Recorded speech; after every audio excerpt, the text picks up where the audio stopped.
ಮಹಾರಾಷ್ಟ್ರದ ಡಿಸಿಎಂ ಅಜಿತ್ ಪವಾರ್ ದುರ್ಮರಣವನ್ನು ಹೊಂದಿದ್ದಾರೆ. ಇವತ್ತು ಬಾರಾಮತಿಯಲ್ಲಿ ವಿಮಾನ ಲ್ಯಾಂಡ್ ಆಗ್ತಿರುವಂತಹ ಸಂದರ್ಭದಲ್ಲಿ ಈ ದುರಂತ ನಡೆದು ಹೋಗಿದೆ. ಈ ಪ್ರಕರಣಕ್ಕೆ ಸಂಬಂಧಪಟ್ಟಂತೆ ಇದೀಗ ಅಜಿತ್ ಪವಾರ್ ನಿಧನಕ್ಕೆ ಮೋದಿ ಸಂತಾಪ ಕೂಡ ಸೂಚಿಸ್ತಾ ಇದ್ದಾರೆ. ಇನ್ನು ಶರದ್ ಪವಾರ್ಗೆ ಕರೆ ಮಾಡಿದ್ದಾರೆ ಪ್ರಧಾನಿ ಮೋದಿ ಅವರು. ಬಾರಾಮತಿಯಲ್ಲಿ ವಿಮಾನದ ದುರಂತ ಆಯಿತು. ಆ ಪ್ರಕರಣಕ್ಕೆ ಸಂಬಂಧಪಟ್ಟಂತೆ ಮಹಾರಾಷ್ಟ್ರದ ಡಿಸಿಎಂ ಅಜಿತ್ ಪವಾರ್ ಅವರ ದುರ್ಮರಣವಾಗಿದೆ. ಇವತ್ತು ಅಜಿತ್ ಪವಾರ್ ನಿಧನಕ್ಕೆ ಪ್ರಧಾನಿ ಮೋದಿಯವರು ಸಂತಾಪ ಸೂಚಿಸ್ತಾ ಇದ್ದಾರೆ. ಜೊತೆಗೆ ಏನು ಶರದ್ ಪವಾರ್ಗೆ ಕರೆಯನ್ನ ಮಾಡಿದ ಪ್ರಧಾನಿ ಮೋದಿಯವರು ಮಹಾರಾಷ್ಟ್ರಕ್ಕೆ ಪ್ರಧಾನಿ ಮೋದಿ ಭೇಟಿ ಕೊಡುವಂತಹ ಸಾಧ್ಯತೆ ಹೆಚ್ಚಿದೆ. ಬಾರಾಮತಿಯಲ್ಲಿ ವಿಮಾನ ದುರಂತ ಆಯಿತು. ಈ ಪ್ರಕರಣಕ್ಕೆ ಸಂಬಂಧಪಟ್ಟಂತೆ ಮೋದಿಯವರು ಸಂತಾಪವನ್ನು ಸೂಚಿಸೋದಕ್ಕೆ ಶರದ್ ಪವಾರ್ಗೆ ಕರೆಯನ್ನ ಮಾಡಿ ಈಗ ಮಹಾರಾಷ್ಟ್ರಕ್ಕೆ ಪ್ರಧಾನಿ ಮೋದಿಯವರು ಭೇಟಿ ಕೊಡುವಂತಹ ಎಲ್ಲಾ ಸಾಧ್ಯತೆಗಳು ಕಾಣ್ತಾ ಇದೆ.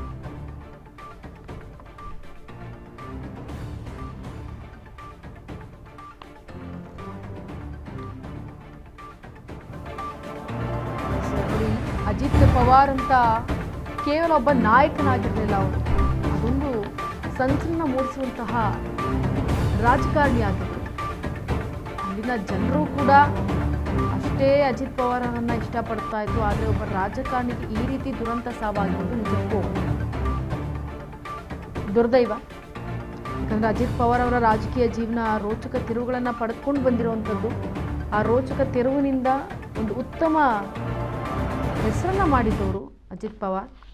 ಈಗ ಅಂದರೆ 2019 ಆ ನಸುಕಿನ ಜಾವ ಇಡೀ ದೇಶ ಮಲಗಿದ್ದಾಗ ರಾಜಭವನದಲ್ಲಿ ದೇವೇಂದ್ರ ಫಡ್ನವೀಸ್ ಜೊತೆ ಸೇರಿ ಅಜಿತ್ ಪವಾರ್ ಅವರು ಕೂಡ ಡಿಸಿಎಂ ಆಗಿ ವಚನ ಸ್ವೀಕಾರ ಮಾಡಿದರು. ಅಂತಹ ಒಬ್ಬ ಇತಿಹಾಸದ ರಾಜಕೀಯ ದೊಡ್ಡ ಸರ್ಪ್ರೈಸ್ ಆಗಿತ್ತು ಎಲ್ರಿಗೂ ಕೂಡ. ಏನು ಈ ಅಜಿತ್ ಪವಾರ್ ಅವರು ರಾಜಕೀಯದಲ್ಲಿ ಅಷ್ಟು ಸಂಚಲನವನ್ನು ಮೂಡಿಸಿದ್ರು. ಆ ಸರ್ಕಾರ ಕೇವಲ 80 ಗಂಟೆಗಳ ಕಾಲ ಮಾತ್ರ ಉಳಿದಿರಬಹುದಷ್ಟೇ. ಆದರೆ ಅಜಿತ್ ಪವಾರ್ ಅವರ ಈ ಪವರ್ ಏನು ಅನ್ನೋದು ಇಡೀ ಜಗತ್ತಿಗೆ ಗೊತ್ತಿತ್ತು, ಇಡೀ ಮಹಾರಾಷ್ಟ್ರದವ್ರಿಗೆ ಗೊತ್ತಿತ್ತು.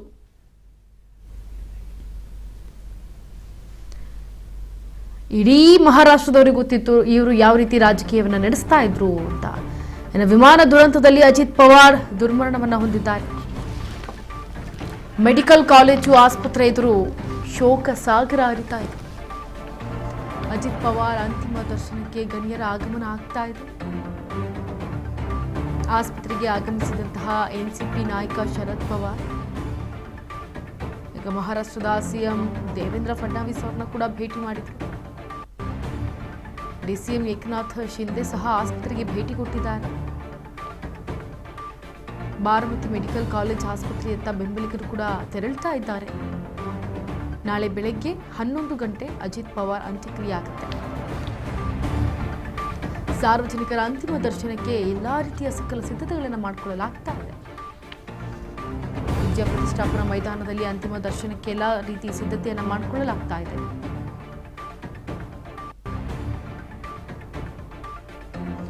ಮೆಡಿಕಲ್ ಕಾಲೇಜು ಆಸ್ಪತ್ರೆ ಎದುರು ಶೋಕ ಸಾಗರ ಒಂದ್ ಕಡೆ ಆದರೆ ಏನು ಈ ಖಾಸಗಿ ವಿಮಾನ ಪತನಗೊಂಡು ಇದರ ಪರಿಣಾಮವಾಗಿ ಮಹಾರಾಷ್ಟ್ರದ ಡಿಸಿಎಂ ಅಜಿತ್ ಪವಾರ್ ಅವರು ಸೇರಿದಂತೆ ಇನ್ನೂ 6 ಜನ ಅವರ ಜೊತೆ ಮೃತಪಟ್ಟಿದ್ದಾರೆ. ಸದ್ಯಕ್ಕೆ 5 ಏನು ದೇಹ ಛಿದ್ರ ಆಗಿರೋದು ಸಿಕ್ಕದೆ. ಸದ್ಯ ಅಜಿತ್ ಪವಾರ್ ಅವರನ್ನ ಕಂಡುಹಿಡಿಯೋದಕ್ಕೆ ಅವರು ಹಾಕಿದ್ದಂತಹ ವಾಚನ್ನು ನೋಡಿ ಇದು ಅಜಿತ್ ಪವಾರ್ ಅವರ ಮೃತದೇಹ ಅಂತ, ಅಂದರೆ ಅದನ್ನ ಶವಗಾರಕ್ಕೆ ಕಳಿಸಿದ ನಂತರ ಗೊತ್ತಾಯಿತು ಅಜಿತ್ ಪವಾರ್ ಅವರ ಮೃತದೇಹ ಅಂತ. ಇನ್ನು ಈ ದುರಂತದಲ್ಲಿ ಅವರ ಸ್ವಕ್ಷೇತ್ರವಾದಂತಹ ಬಾರಾಮತಿಯಲ್ಲಿ ನಡೆಸುತ್ತೆ. ಇದು ಎಲ್ಲ ರೀತಿಯ ಒಂದು ಮಟ್ಟದಲ್ಲಿ ದುರ್ದೈವ ದುರಂತ ಅಂತಂದರೆ ಇದು ಏನು ಬಾರಾಮತಿ ಕ್ಷೇತ್ರದಲ್ಲಿ ವಿಮಾನ ಲ್ಯಾಂಡಿಂಗ್ ಆಗ್ತಾ ಇತ್ತು. ಈ ಸಂದರ್ಭದಲ್ಲಿ ಅಪಘಾತ ಆಗಿದೆ.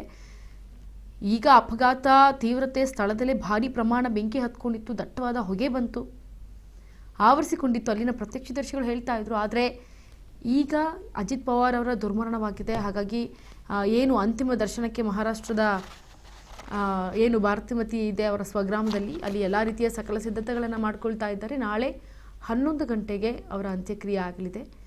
ಏನು ಈಗ ಅಂತಿಮ ದರ್ಶನವನ್ನು ಕೊಡೋದಕ್ಕೆ ಅವರ ಅಭಿಮಾನಿಗಳು ಅಥವಾ ಬೆಂಬಲಿಗರು, ರಾಜಕೀಯ ವ್ಯಕ್ತಿಗಳು ಎಲ್ಲರೂ ಕೂಡ ಇದೀಗ ಸಕಲ ಸಿದ್ಧತೆಯನ್ನು ಮಾಡಿಕೊಂಡಿದ್ದಾರೆ. ಎಲ್ಲರೂ ಕೂಡ ಹೋಗಿ ಅಂತಿಮ ದರ್ಶನವನ್ನು ಮಾಡೋದಕ್ಕೆ ಕಾಯ್ತಾ ಇದ್ದಾರೆ. ಆದರೆ ಮಹಾರಾಷ್ಟ್ರದಲ್ಲಿ ಇಷ್ಟರ ಮಟ್ಟಿಗೆ ಹೆಸರು ಮಾಡಿದಂತಹ ಒಬ್ಬ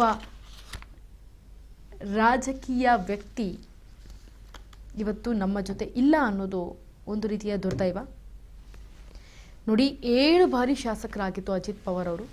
7 ಬಾರಿ ಶಾಸಕರಾಗಿ ರಾಜ್ಯದ ಬೊಕ್ಕಸವನ್ನು ಹಿಡಿದು ಸ್ಟ್ರಾಂಗ್ ಆಗಿ ಎಲ್ಲ ರಾಜಕೀಯವನ್ನು ಹ್ಯಾಂಡಲ್ ಮಾಡ್ತಾ ಇದ್ರು. ಸೊ ಇವತ್ತು ಅಂತಹ ಒಬ್ಬ ಧೀಮಂತ ನಾಯಕನನ್ನು ಮಹಾರಾಷ್ಟ್ರ ಕಳೆದುಕೊಂಡಿದೆ, ನಾವು ಕೂಡ ಕಳೆದುಕೊಂಡಿದ್ದೀವಿ ಅಂದರೆ ಅದೊಂದು ದುರಂತದ ಸಂಗತಿಯೇ. ಇನ್ನು ವಿಮಾನದಲ್ಲಿ ದುರಂತ ಆಯಿತು. ಅಜಿತ್ ಪವಾರರ ದುರ್ಮರಣ ಆಗಿರೋ ಕಾರಣ ಏನು ಮೆಡಿಕಲ್ ಕಾಲೇಜ್ ಆಸ್ಪತ್ರೆ ಇತ್ತು, ಆ ಆಸ್ಪತ್ರೆ ಎದುರು ಶೋಕ ಸಾಗರ ಹರಿತಾ ಇದೆ. ಜೊತೆಗೆ ದೃಶ್ಯಾವಳಿಯಲ್ಲಿ ಗಮನಿಸ್ತಾ ಇದ್ದೀರಾ ಎಷ್ಟು ಆಕ್ರಂದನ ಮುಗಿಲು ಮುಡ್ತಾ ಇದೆ ಅವರ ಮನೆಯಲ್ಲಿ ಅಂತ. ಅಜಿತ್ ಪವಾರ್ ಅವರ ಅಂತಿಮ ದರ್ಶನಕ್ಕೆ ಎಲ್ಲ ರೀತಿಯ ಗಣ್ಯರು ಆಗಮಿಸ್ತಾ ಇದ್ದಾರೆ. ಇನ್ನು ಮಹಾರಾಷ್ಟ್ರದ CM ದೇವೇಂದ್ರ ಫಡ್ನವೀಸ್ ಅವರು ಕೂಡ ಭೇಟಿ ಆಗೋದಕ್ಕೆ, ಜೊತೆಗೆ ಏನು ಏಕನಾಥ್ ಶಿಂದೆ ಅವರು ಕೂಡ ಭೇಟಿ ಆಗೋದಕ್ಕೆ ಆಸ್ಪತ್ರೆಗೆ ಬರ್ತಾ ಇದ್ದಾರೆ.